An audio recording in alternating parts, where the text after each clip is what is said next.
friend, how are you? I'm Advocate Gaurav Kumar Gupta. I am Chartered Accountant and MBA Finance and PhD holder. My project Derivative Market Future Trend Analysis.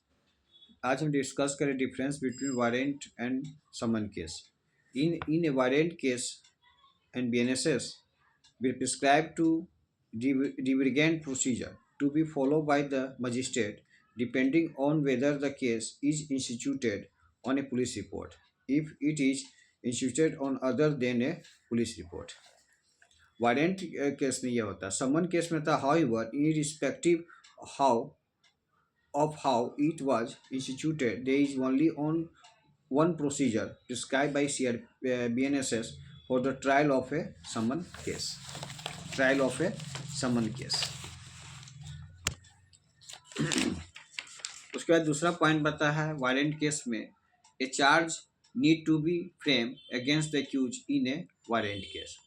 और summon case में था there is no such requirement in a summon case and only conveying the particular of offence of the accused shall sufficient. Warrant case में आएगा as per section 241 after the charge is framed, the accused may plead guilty. The magistrate may convict him on his discretion. As per section 252, if the accused plead guilty, the magistrate must record the plea of the accused and may, in his discretion, convict him on such plea. The trial of a warrant case as a summon case is a serious irregularity which would vitiate the trial if the accused has been prejudiced. Summon case में आएगा but the trial of summon case as a warrant case is only an irregularity which is curable under section 465 of the code. Warrant case में accused must appear personally. और summon case में accused may plead guilty by post without appearing before the magistrate. Warrant case में होगा when a warrant case is tried as a summon case if accused is acquitted under section 255 the acquittal will only amount to discharge. Summon case में होगा when a summon case is tried as a warrant case and if the accused is discharge under section 245 the discharge will amount the acquittal.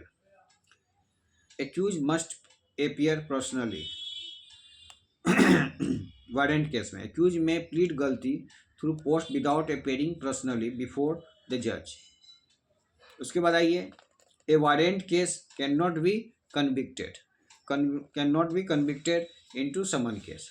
The magistrate is empowered to convert a summon case into warrant case under chapter 20 of the code.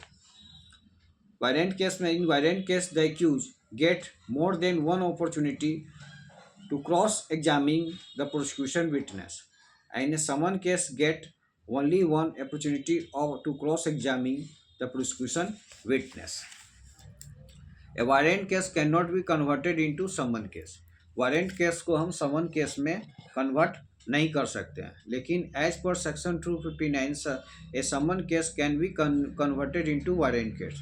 Summon case को हम warrant case में convert कर सकते हैं if the case related to an offence that entails more than 6 months of imprisonment as punishment and the जज feels that in interest of justice the case should be tried as a warrant case. Warrant case में in a warrant case a complaint can not be withdraw by the complaint. In summon case complaint may withdraw the complaint with the permission of the magistrate. In a warrant case after convicting the accused, the magistrate may take evidence regarding the alleged previous conviction which is not admitted by the accused and shall record in finding thereon. No such power is conferred on the magistrate with trying the accused in a summon case. उसके बाद आता है summary trial. Summary trial section 260 पहले जो CRPC में था power of trial summary था. Section 261 summary trial by magistrate of the second class. Section 262 जिक्र कर रहा था procedure for summary trial and section 263 record in summary trial. At section 264 CRPC था judgment in case of trial summary. Section 265 language of record and judgment. अगले video में हम बताएंगे magistrate competent to try the procedure be adopted, किस प्रकार से magistrate को try करने के लिए वह एडॉप्टेड है।